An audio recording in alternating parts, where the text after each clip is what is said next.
an appeal for democratic values and integrity. Dear fellow Nigerians and beloved Africans, I talk to you today with a profound sense of urgency and a passionate plea for unity as we stand at this critical juncture. The words of late Nelson Mandela should echo in our hearts. The world will not respect Africa until Nigeria ends the respect. It is incumbent on us, the sons and daughters of the great continent, to realize as well as rise above these challenges that currently threatens our collective dignity and honor. Our nation, Nigeria, bears the responsibility of being a beacon of inspiration and pride for all African states and the entire black race. We are entrusted with upholding standardized moral norms and values within our society. However, emerging events have cast shadows on our integrity, both national and internationally. We cannot afford to let the actions of a few tarnish our reputation and impede our progress. It is therefore incumbent on us to come together against the old conundrums of international embarrassment, of identity theft, felonious engrossment, involvement in narcotic trafficking and money laundering, has been recently revealed in the personality of Mr. Bola Ahmed Tinubu.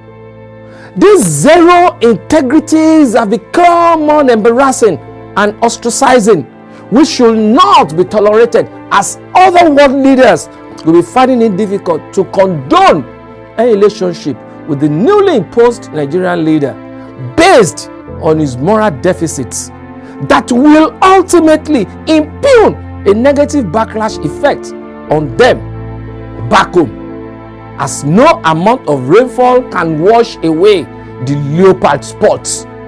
An example can be drawn from the recently aborted, well-publicized meeting of the Nigeria president with US's President Biden on the sideline of the United Nations General Assembly 2023. Let me just implore you to join hands with me and countless other patriotic Nigerians in our quest to restore democratic standards that our nation and Africa deserves. We should not turn a blind eye to the erosion of our values as exemplified by individuals who compromise our integrity with their inordinate, shady character, deceitful plus Machiavellian attributes. It is our collective responsibility to ensure that our democracy remains untainted. Our leaders must be held accountable for our nation to stand tall among the community of nations.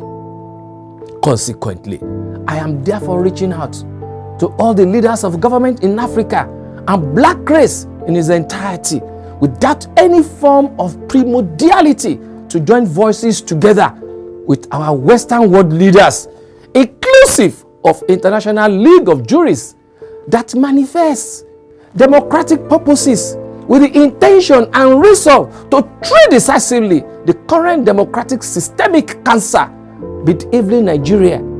This task must be seen as a world's collective responsibility. Let us draw inspiration, therefore, from the unwavering, non-violent democratic values, courage of leaders like Alhaji Atiku Abubakar, who embodies the democratic virtues of Nelson Mandela and Mahatma Gandhi. This is considering if the present political quagmire were to be reversed, the attendant configuration would have been more challenging to endure in view of the recent confessions of even Dr. Kayode that the PMS subsidy removers' ferocious demonstrations of 2011 were politically orchestrated as a means to wrestle power from the then President Goodluck Ebele Jonathan, GCFR. together, we can redirect the course of democratic journey and reaffirm our commitment to Africanism and the black race. I urge each one of you to actively participate in this coalition for change. Let your voices be heard, for in unity there is strength. The audibility of many voices in the wilderness cannot be overemphasized when compared with a lone voice. Together, we can redeem our democratic heritage and pave the way for a brighter future for Nigeria, Africa, and the entire black race, if only we all play our roles. Thank you for your unwavering commitments always. Warm regards. I remain sincerely yours, Dr. Dayo.